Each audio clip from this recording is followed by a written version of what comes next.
Alhamdulillahi Rabbil Alamin. Alhamdulillahilladzi anzala sakinah fi qulubil mu'minin liyazdadu imanan ma'a imanihim. Allahumma salli ala sayyidina Muhammad wa ala alihi wa ashabihi ajma'in. Allahumma inna nas'aluka ilman nafi'an. Allahumma aftah lana hikmataka ya Allah, wansur alaina rahmataka ya dzal jalali wal ikram. Allahumma a'inna ala dzikrik wa syukrik wa husni ibadatik. Wahai Allah yang maha menatap, berkahi majelis ini, jadikan pertemuan ini penggugur dosa-dosa kami, penguat iman kami, penambah amal soleh kami, pembersih hati kami. Jadikan majelis ini menjadi ladang keberkahan sisa umur kami. Taqabbal minna ya arhamar rahimin, innaka antas samiul alim. Amin ya rabbal alamin. Kita ulang dulu yang 160 supaya mengingat kembali apa yang dipelajari kemarin. Silakan Ustaz. Kajian Al-Hikam nomor 160. Bismillahirrahmanirrahim. Idza aradta ayyaftaha laka babar raja'i fashhad ma minhu ilaika, wa idza aradta ayyaftaha laka babal khaufi fashhad ma minka ilaihi. Apabila engkau ingin dibukakan oleh Allah pintu harapan, maka perhatikan kebesaran nikmat-nikmat dan rahmat Allah yang berlimpah-limpah kepadamu.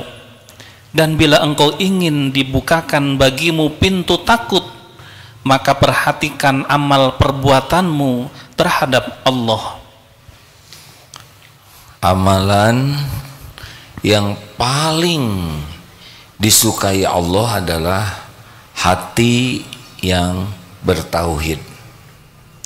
Semua nabi tugas utamanya adalah memperkenalkan Allah sehingga umat manusia mengenal Allah dan menuhankan hanya Allah.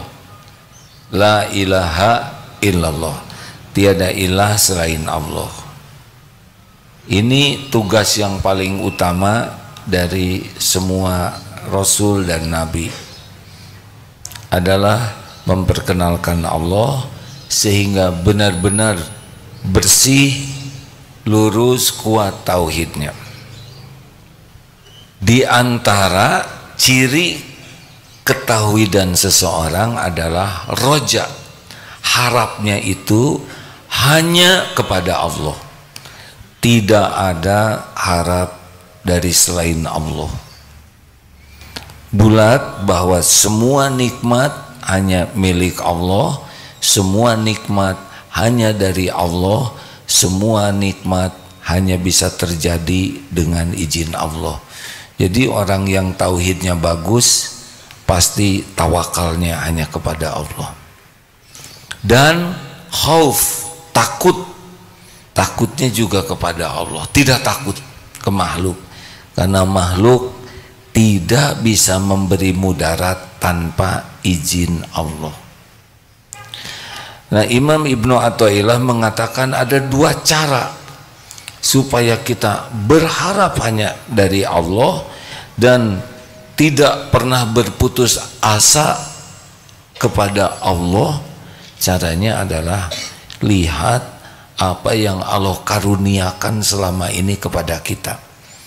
Dari mulai kita di rahim ibu, janin, dari mulai sel berbelah, terus setiap waktu kita ada dalam limpahan karunia Allah, tidak pernah berhenti sekejap pun juga.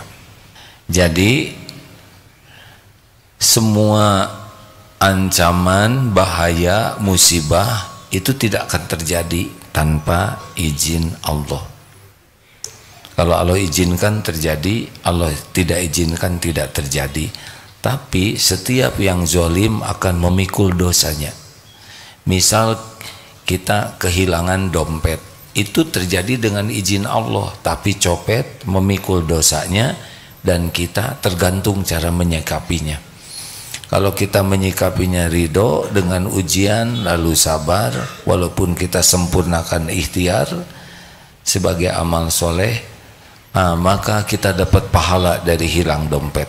Termasuk di Palestina, penyerbuan Israel tidak bisa terjadi tanpa izin Allah, tapi Allah tidak ridho. Penyerbuan itu menjadi ujian bagi orang-orang yang beriman di Palestina, menjadi jalan syuhada bagi hamba-hamba Allah yang Allah pilih. Syahid itu susah. Kita susah di Indonesia ini mendapatkan syahid. Di sana dimudahkan oleh Allah. Kemudian yang terluka itu pasti ada perhitungannya di sisi Allah. Memang dizolimi, tetapi seperti kata anak Palestina, anak kecil, kami tidak ada rugi. Ayah saya terbunuh jadi ahli surga, rumah kami hancur, Allah yang akan menggantinya. Tapi mereka pasti jadi ahli neraka. Mereka tidak mengenal Allah, kami mengenal Allah. Ini mahal. Nikmat mana yang diberikan di jalur Gaza yang sedang digempur Israel atau di sini? Kalau secara duniawi sepertinya kita yang nikmat, tapi secara pahala, keyakinan di sana lebih nikmat. Walaupun pahit dunianya. Nanti sesudah ini kita akan bahas. Dan bila kita ingin merasa takut kepada Allah, sesudah kita ingat nikmat dari Allah, kemudian kita ingat apa yang kita lakukan kepada Allah.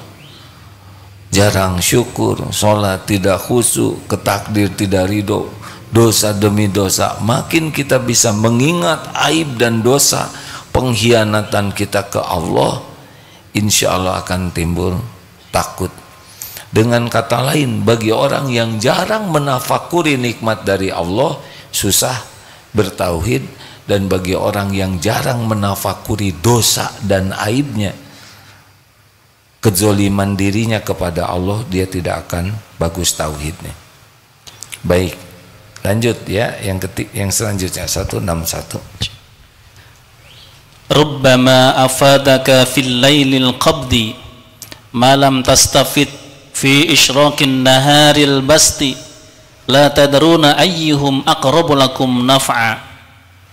Mungkin engkau mendapatkan karunia ilmu ma'rifat pada saat gelapnya kesedihan, apa-apa yang tidak engkau dapatkan pada saat terang nikmat kesenangan. Kamu tidak mengetahui yang manakah yang lebih dekat bagimu manfaat keuntungannya.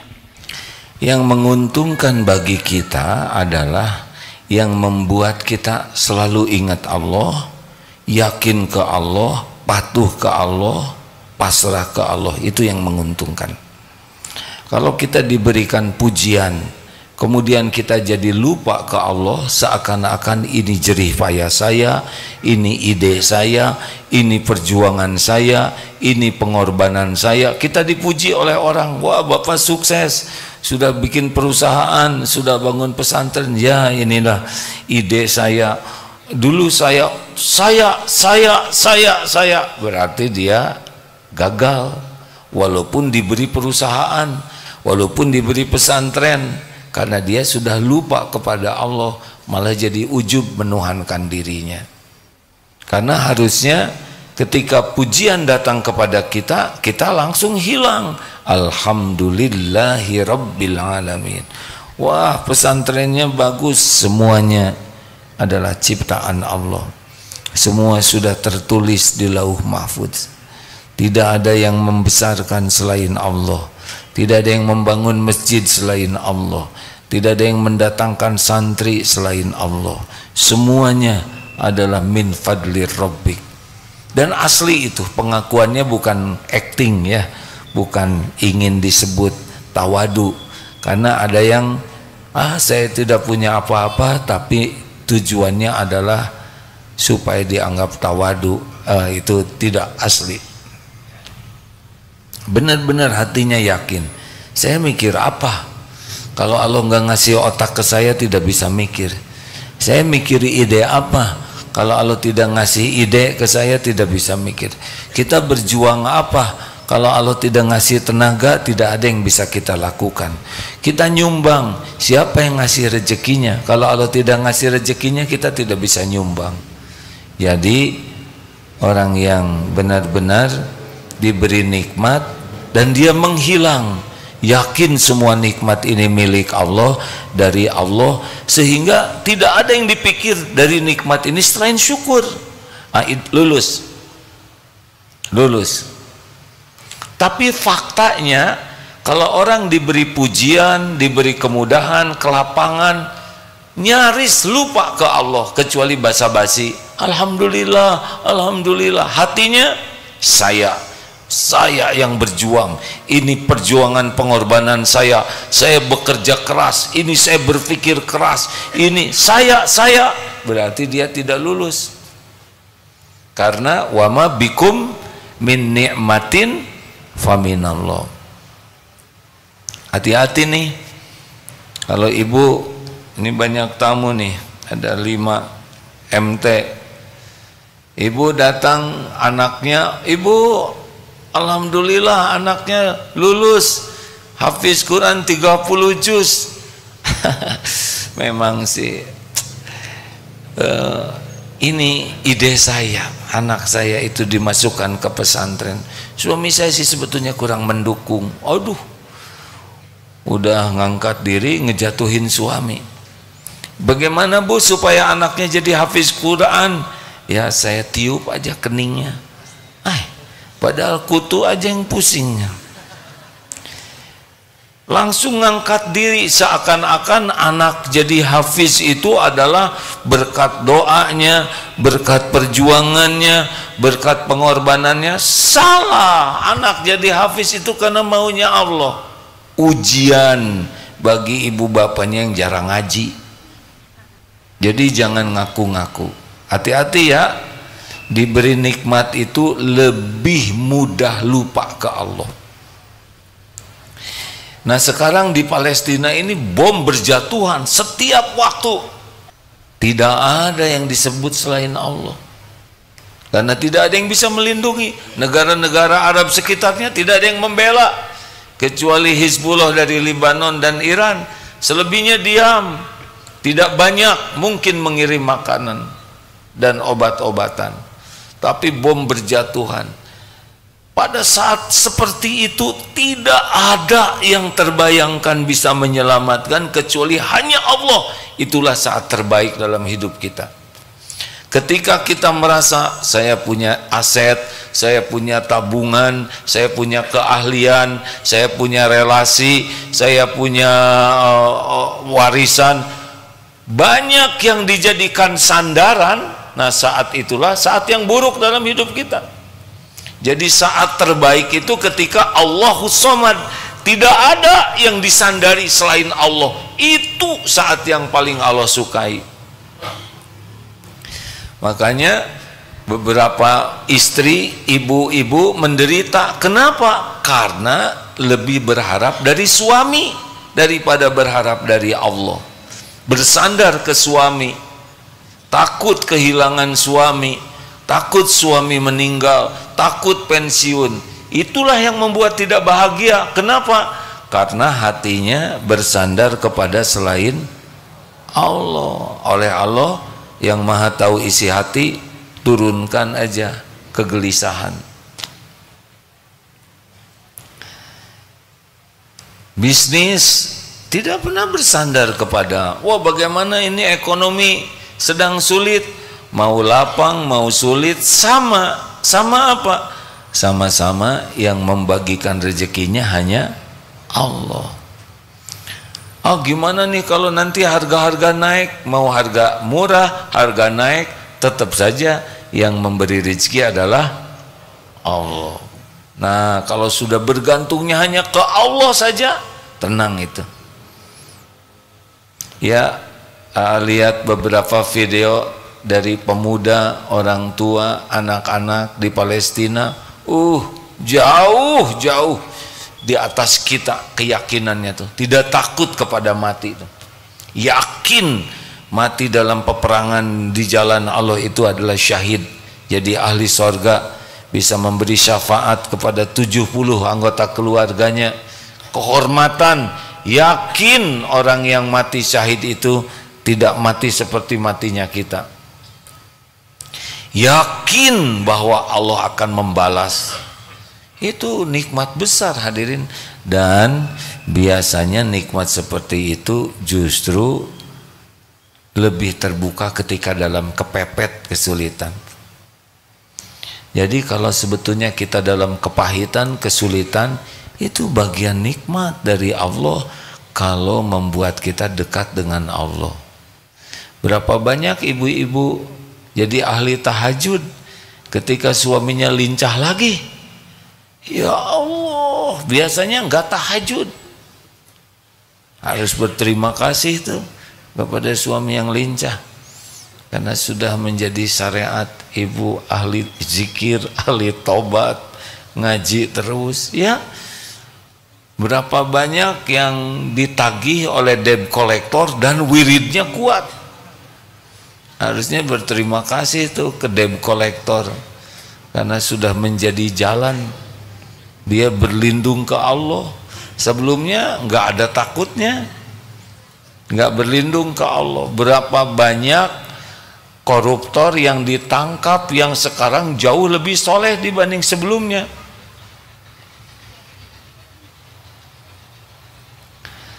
Di penjara jadi bagus sholatnya, jadi ngaji, itu nikmat itu dibanding jadi pejabat. Sebelum ditangkap sholat belang betong, Jumatan tidak mau telat 2 kali, yaitu kalau ke masjidnya telat pulangnya duluan. Petantang petenteng, sombong, merasa dilayani, nyuruh seenaknya. Tapi ketika ditangkap, di penjara udah gak bisa sombong, karena namanya juga narapidana. Di sana tidak bisa sembarangan, tidak bisa maksiat, tidak bisa berzina. Kalau toh di penjara jadi taat, itu nikmat yang lebih besar dibanding ketika jadi pejabat. Harusnya berterima kasih itu sama yang nangkepnya ya. Difitnah, dengan difitnah kita telepon ke sini tidak ada yang bela, telepon ke sana tidak ada yang bantu. Akhirnya kepada Allah, ya Allah, hasbunallah wa ni'mal wakil, hanya Engkau satu-satunya. Itu saat terbaik dalam hidup kita, ketika kita tidak bersandar kepada apapun, siapapun selain Allah. Jadi saat terbaik itu bukan ketika kita dipuji, dikagumi, diwisuda, diangkat-angkat, kemudian dapat jabatan. Itu lebih mudah lupa ke Allah. Saat terbaik adalah ketika saat kita bertauhid, yakin kepada Allah dengan segala janji dan jaminannya. Apakah mungkin kita dipuji bisa bertauhid? Mungkin. Kalau ketika dipuji yakin ini pujian adalah ujian.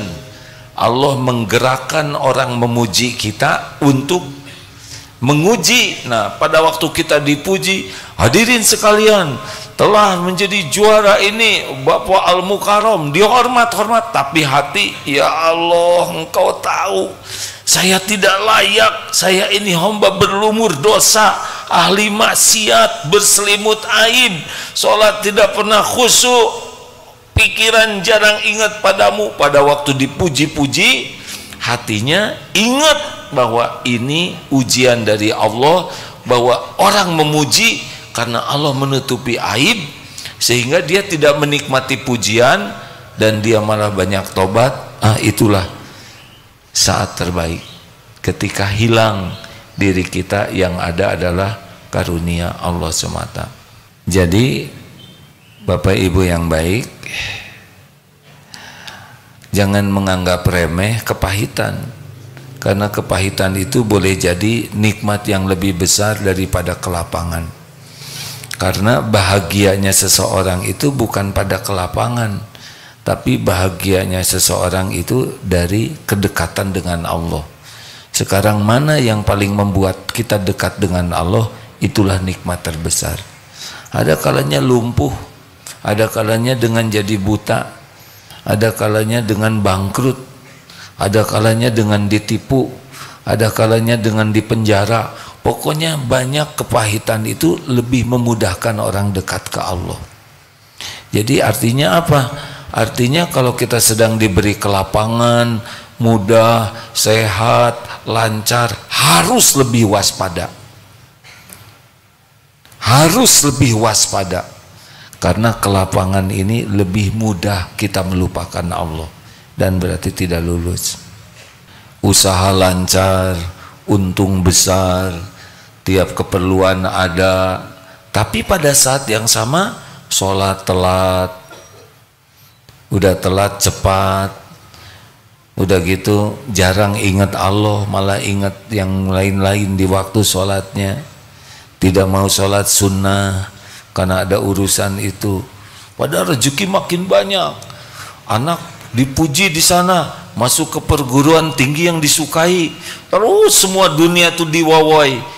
Dunia ini mudah, suaminya dipromosikan, karirnya bagus, ibu ke salon aja langsung bisa didempul dan di operasi plastik, ya lancar, operasi plastiknya tidak gagal. Semua dimudahkan urusan dunia, tapi saat yang sama ke Allah tidak ingat, tahajud tidak ingat, baca Quran jarang, kemudian zikir jarang, doa juga jarang. Ketika ditanya kenapa jarang doa, habis semuanya udah ada, mau minta apa lagi? Aduh, padahal minta syukur, minta ampun ke Allah, rezekinya belum dipakai benar. Hati-hati, hati-hati.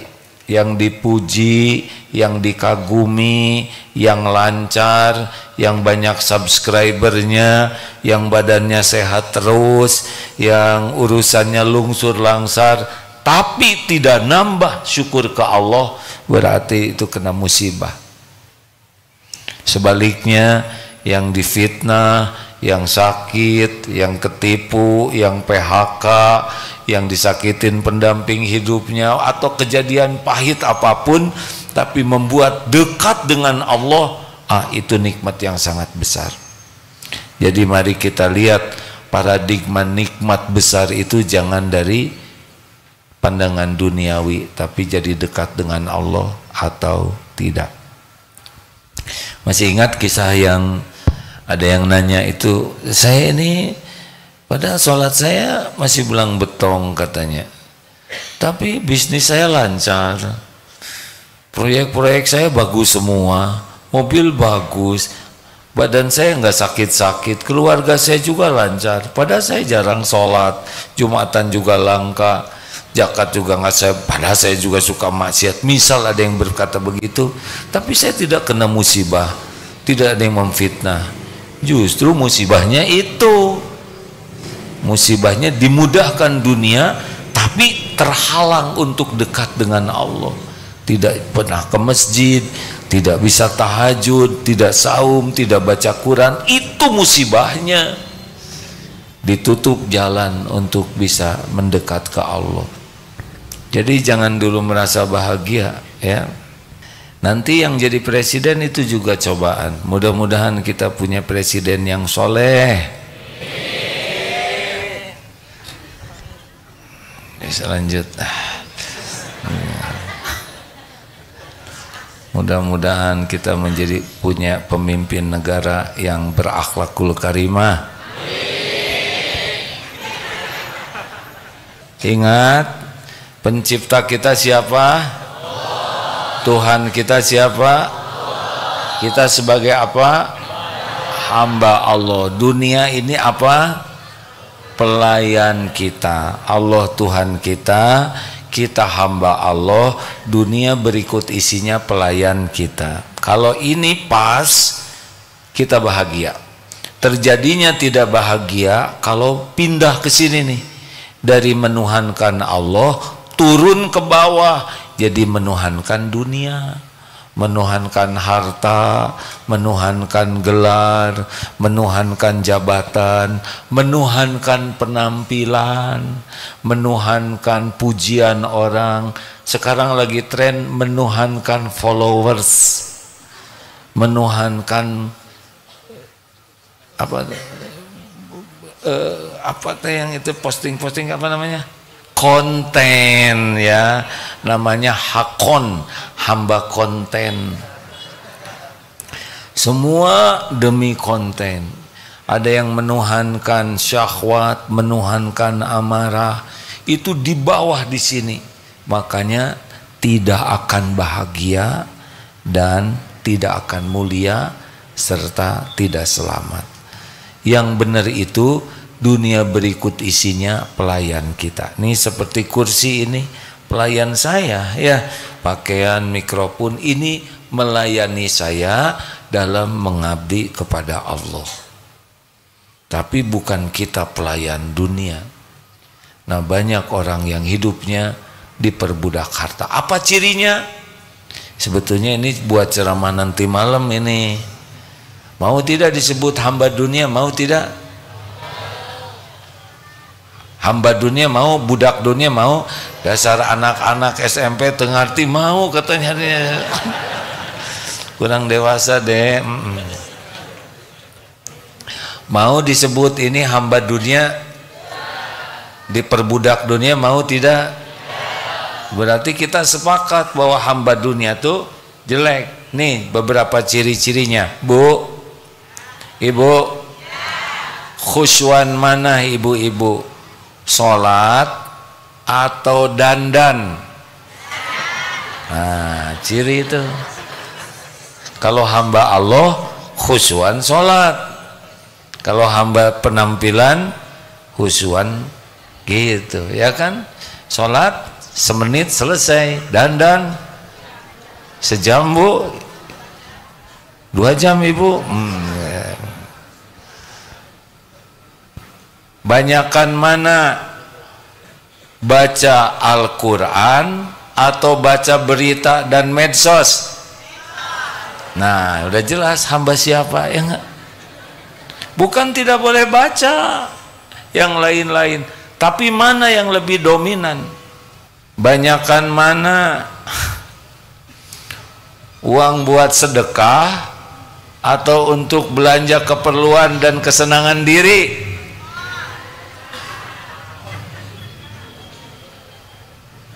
Nah, itu bisa dilihat nih. Mana yang lebih dipikirkan? Ingin dipuji Allah atau dipuji manusia?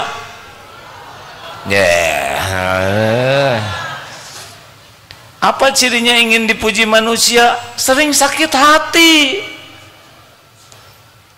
Kalau orang yang senang dipuji Allah mah nggak ada sakit hati. Makin sering luka, makin sering tertekan, makin sering perih, itu pasti ngarap-ngarap dari selain Allah. Sebab kalau ngarap-ngarap dari Allah tidak akan seperti itu hatinya, tenang. Orang yang sibuk ingin dipuji Allah tidak berarti meremehkan bersikap ke dunia, tapi mayoritasnya ke Allah hatinya. Coba ibu pikirkan, ibu bahagia mana?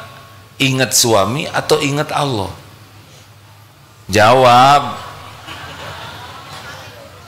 Ingat suami jadi bahagia atau jadi mual, Bu?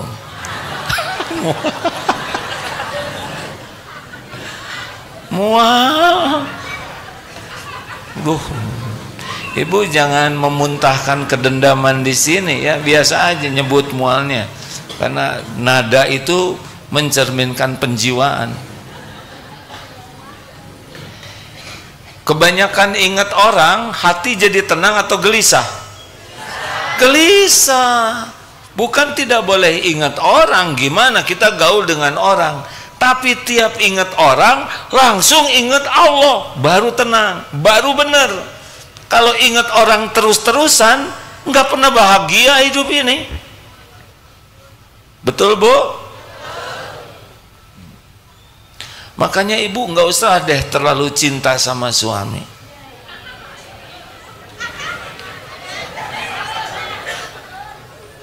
ngelawan. Ini nasihat benar Bu, saya tidak mengatakan tidak boleh cinta, bukan. Jangan terlalu cinta. Cinta yang nggak ada masalah, tapi kalau sudah terlalu, itu sudah akan menuhankan suami. Jangan terlalu cinta ke suami, karena suami ibu belum tentu. Kenapa ini? Ada masalah nih pengajian-pengajian ini ya, seperti yang memuntahkan jiwa tertekan. Karena suami ibu itu belum tentu, bukan belum tentu benar. Suami ibu mah boro-boro ngebahagiain istrinya, ngebahagiain diri sendiri aja susah. Benar Pak? Ini wajah-wajah menunduk begini, wajah-wajah tertekan. Bapak ingat istri bagaimana? Aduh itu dia, makanya saya itikaf juga, begitu kan. Ternyata itikaf lebih tenang daripada di rumah, karena di masjid lebih ingat Allah, di rumah ingat cicilan.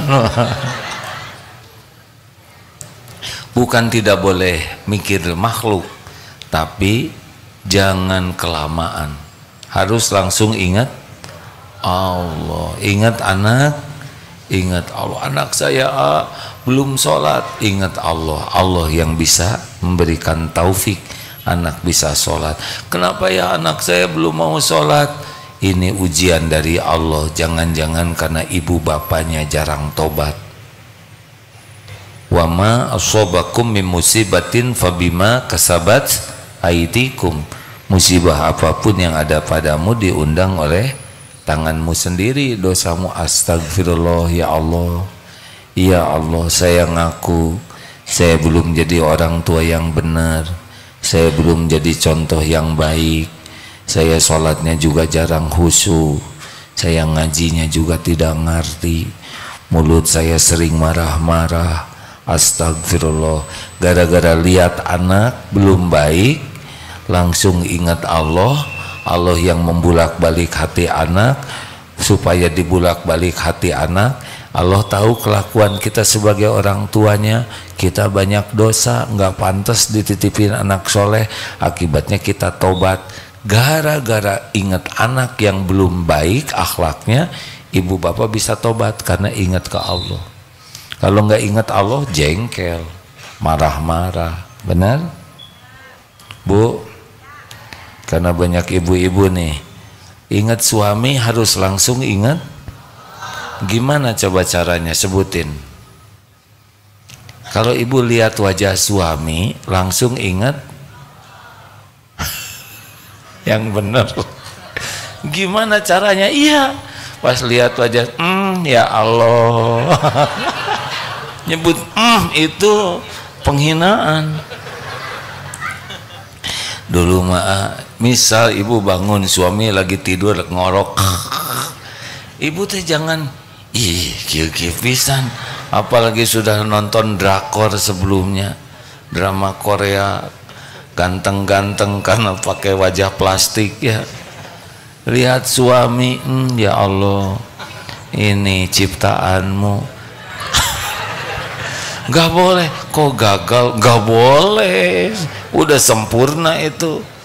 Petot-petot juga halal. Ini yang menjadi jalan rezeki darimu untuk saya. Dulu waktu nikah mah si bapak teh gagah, sekarang gigi tinggal 2. Ya Allah, saya marido, titip, ampuni dosanya, kesalahannya. Gitu, ingat Allah. Dah kalau jengkel udah pasti menjengkelkan. Tinggal doa yang baik, dah halal ini tuh. Sudah menjadi jalan ladang pahala bagi ibu. Kebaikan suami ibu bersyukur, ibu dapat pahala. Kejelekan kekurangan suami ibu sabar dan membantu memperbaiki, ibu dapat pahala. Enggak ada ruginya. Kalau misalkan suaminya rada lincah lagi, nggak bisa dinasehatin Bu. Lebih baik doa, ya Allah, titip suami saya ini, kelihatannya puber kelima nih, lincah pisan ngahewat wae nyisir terus ya. Titip ya Allah, titip, jaga pandangannya, jaga hatinya, itu lebih efektif daripada awas siapa tong gitu-gitu nggak ngepek, makin lincah, ada alasan di rumah mah horor katanya. Jangan diancam. Ke Allah aja, sholat lagi, suami dinas luar malam-malam sholat. Ya Allah, Engkau tahu suami saya di mana, sedang apa, titip ya Allah, hanya Engkau. Allah lihat tidak ibu sholat? Jawab. Lihat tidak? Allah dengar tidak doa ibu? Allah tahu keresahan hati ibu tidak? Allah tahu ibu meminta tolong ke Allah tidak? Tahu tidak? Disia-siakan tidak oleh Allah. Bandingkan dengan si ibu cemburu buta, awas siapa tong kamana wae mana teh di video call selalu patroli, nggak ngepek karena mengandalkan selain Allah. Jelas? Nah seperti itulah kurang lebih hidup ini. Sama urusan apapun jangan kelamaan. Coba mikirin hutang, lama-lama jadi bahagia, jadi stres. Kok kompak begitu?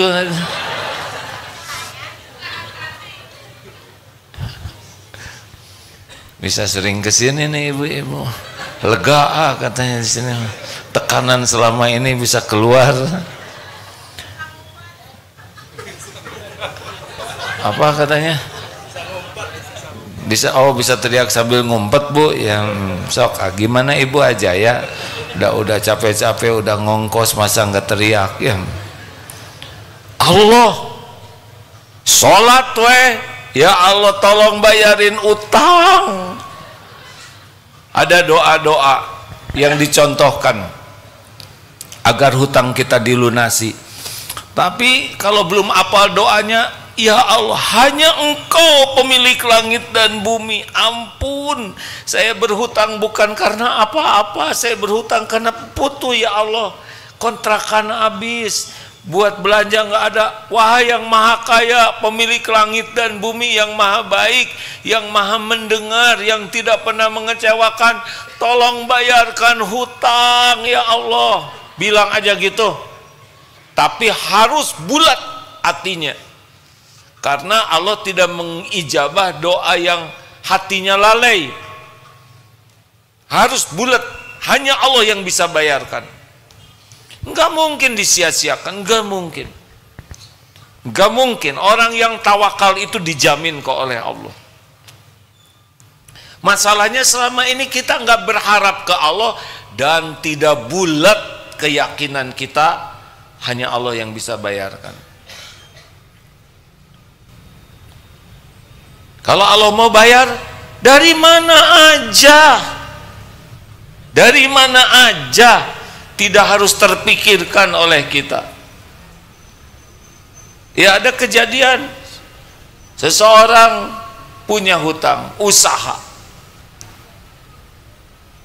minta hanya ke Allah, gak bicara ke siapa-siapa. Allah yang maha tahu segala keadaan, tinggal ngebulak-balik hati orang yang punya uang, dan tiba-tiba ingin membayarkan. Siapa yang menggerakkannya? Terus uangnya kok ada? Allah sudah siapkan. Makanya bulatnya hati ke Allah itu amalan yang paling utama. Jangan bercabang, jangan ada celah.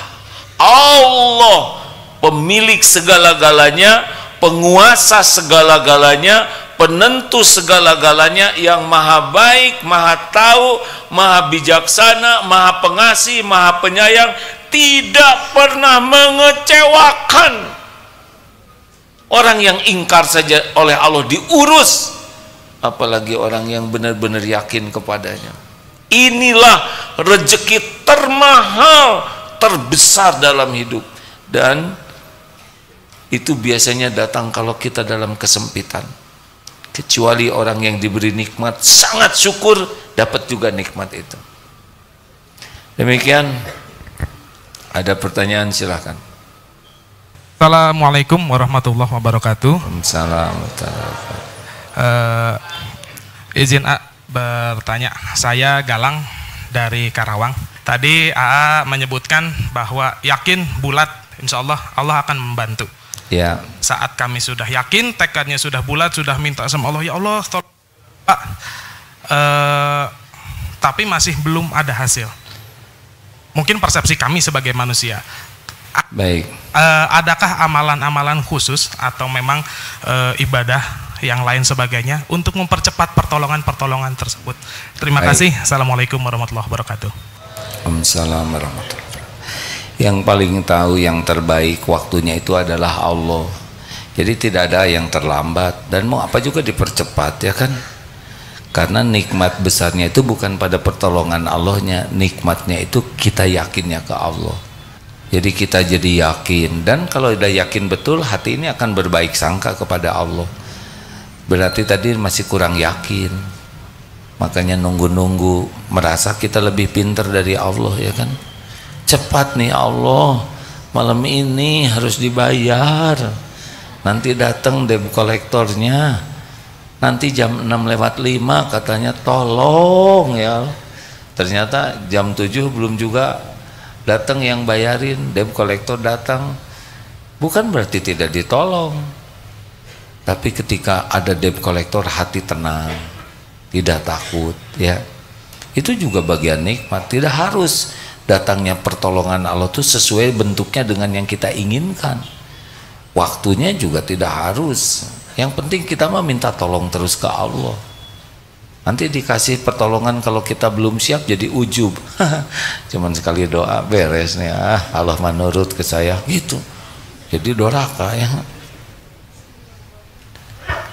A'udzubillahi minasyaitonirrajim wa asa an takrahu syai'a wa huwa khairul lakum. Boleh jadi engkau tidak menyukai padahal baik menurut Allah bagimu, dan sebaliknya boleh jadi engkau suka padahal buruk menurut Allah. Wallahu ya'lamu wa antum la ta'lamun. Allah Maha tahu, kalian tidak tahu. Kita mah tugasnya mah terus saja menyempurnakan ikhtiar, doa, berbaik sangka. Mau diapain aja oleh Allah ya terserah Allah lah, jangan ngatur Allah, ya kan? Siapa kita? Emang kita pantas ditolong oleh Allah? Sholat aja nggak khusyuk, maksiat banyak, pantasnya mah disambar petir, ya kan? Boro-boro diijabah, ya Allah, di mana keadilanmu? Kalau diadili hancur, Pak. Jadi jangan menganggap telat, tobat ya aja terus. Tadi Bapak nanya apa yang kira-kira membuka pertolongan Allah lainnya, tobat.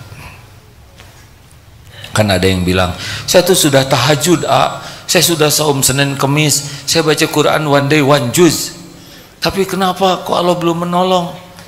Pertanyaannya sederhana, emang tahajudnya khusyuk? Enggak gitu. Kita kan tahajudnya juga belum tentu benar, ya kan? Baca Quran dan nggak ngerti. Saum cuman perut yang lapar, mulut ngomong terus. Kenapa ibu ngomong terus? Ngabuburit katanya gitu. Lanjut pertanyaan Bapak ya, boleh dipinjamkan mikrofonnya. Bismillahirrahmanirrahim. Assalamualaikum warahmatullahi wabarakatuh. Perkenalkan, saya nama Yaya Sunaria, asal Bandung. Terima kasih atas kesempatannya Pak Kiai. Saya mau bertanya atau curhat sedikit. Saya ada yang mau ditanyakan ke Pak Kiai. Seandainya saya pernah menolong seseorang, Pak, dalam kesempitan gitu, Pak, lalu saya menyebut-nyebutnya kebaikan saya, dan saya keluar ucapan, kalau dia tidak ditolong sama saya, apa jadinya? Terus pertanyaan saya, apakah itu termasuk syir atau menduakan atau merasa mendewakan diri sendiri selain Allah? Terima kasih, Pak. Assalamualaikum warahmatullahi wabarakatuh. Waalaikumsalam. Itu termasuk dosa yang besar karena sudah ujub, merasa kita yang menolong, padahal aslinya Allah menolong beliau. Memang itu udah rezeki beliau. Hanya kita dipilih oleh Allah jadi jalan sebagai ujian. Kalau kita ngaku-ngaku saya yang menolong, gagal berarti kita. Pasti tidak bahagia. Pasti akhlak kita jadi jelek, hati kita jadi tidak enak, dan makin keluar keburukan-keburukan lainnya. Muntah ditulungan ku aing moal bisa. Wah, dulu makin musyrik ya. Berarti dia sudah menuhankan dirinya.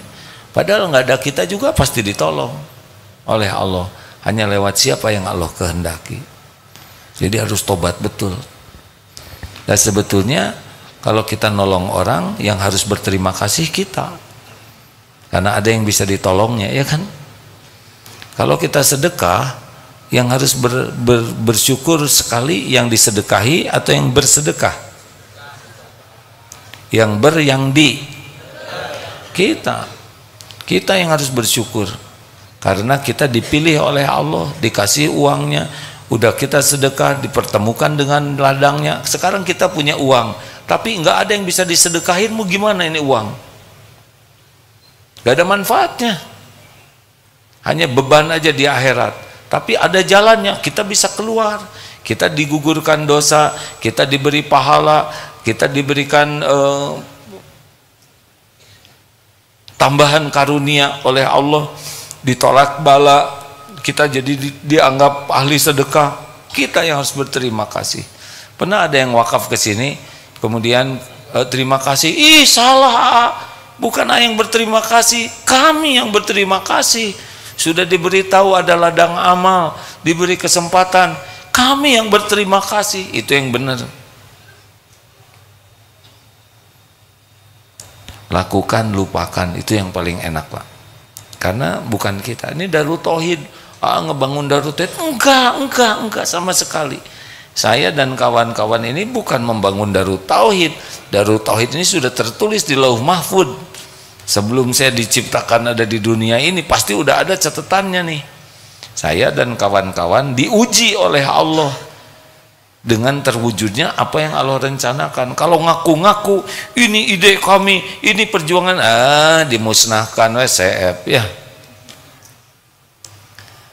Allah semuanya juga, Pak. Terakhir, Bismillahirrahmanirrahim. Assalamualaikum warahmatullahi wabarakatuh. Waalaikumsalam warahmatullahi wabarakatuh. Silakan, Bu. Saya Ibu Devi Arsyani dari RQ Nurul Jami Cilegon. Alhamdulillah.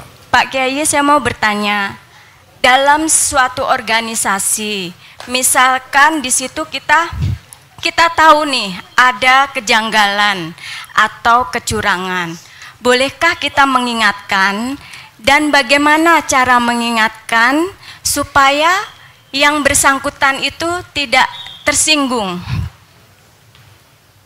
Gitu aja Pak Kiai pertanyaan saya. Nanti kalau Allah menguji kita, kita mengetahui suatu kemungkaran, ada 3. 1, tolak dengan tangan, artinya kita bertindak ya. Yang kedua, kalau tidak sanggup, tolak dengan lisan atau tulisan. Dan yang ketiga, minimal di hati, kita ini nggak benar nih. Tapi itu selemah-lemah iman, harus ada upaya menaikkan. Nah, bagaimana Ibu bisa mengingatkan? Bisa Ibu tulis surat, kaleng ya, tergantunglah ya, kaleng. Ibu nggak usah sengaja cari kaleng disuratin, tapi surat tanpa nama, Mas Qadarullah saya mengetahui ya ini data ini, semoga segera tobat karena mudah bagi Allah membuka kalian. Itu beliau jadi tahu tanpa harus tahu, asal kita benar, akurat, lengkap dengan kata-kata yang baik, bukan kata-kata yang buruk ya.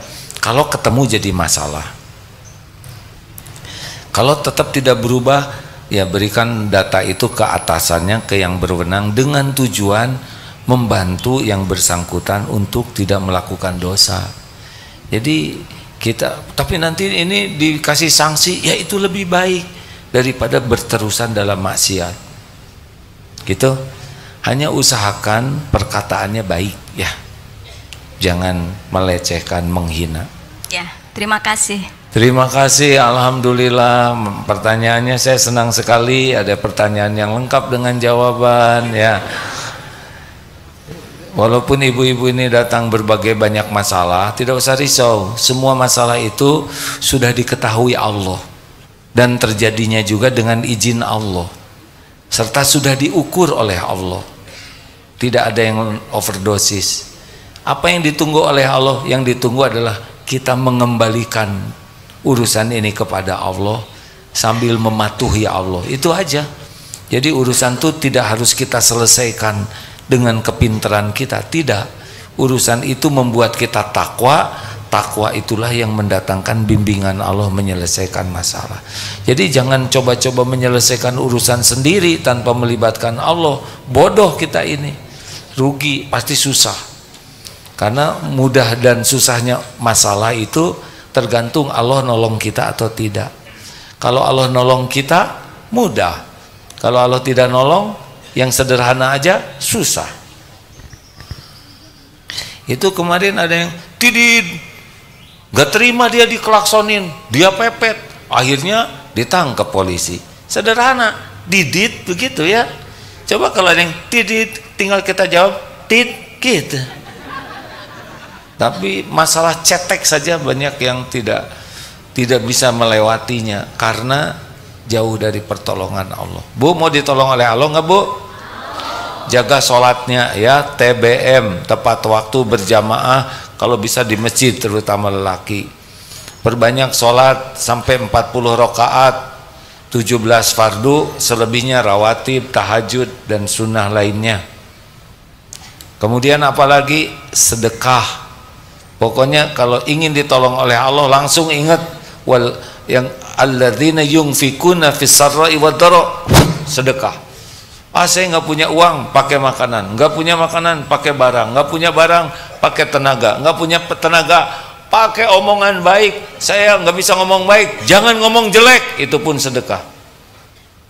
Pokoknya sedekah, langsung ingin tolong Allah, pintunya sedekah. Apalagi wal kadhiminal ghaidh, mau ditolong Allah jangan marah-marah, karena pertolongan Allah tidak datang kepada pemarah. Tuh kan, Bu, makanya jangan marah-marah. Sambil marah dia nggak ditolong. Pokoknya kalau ingin ditolong oleh Allah, tahan amarah, karena ciri ahli takwa adalah wal kadhiminal ghaidh, menahan amarah. Apalagi pengen ditolong oleh Allah, maafkan orang-orang, wal afina 'anin nas, maafkan, enggak ada benci, enggak ada sakit hati kepada orang beriman, ke saudara-saudara, maafkan.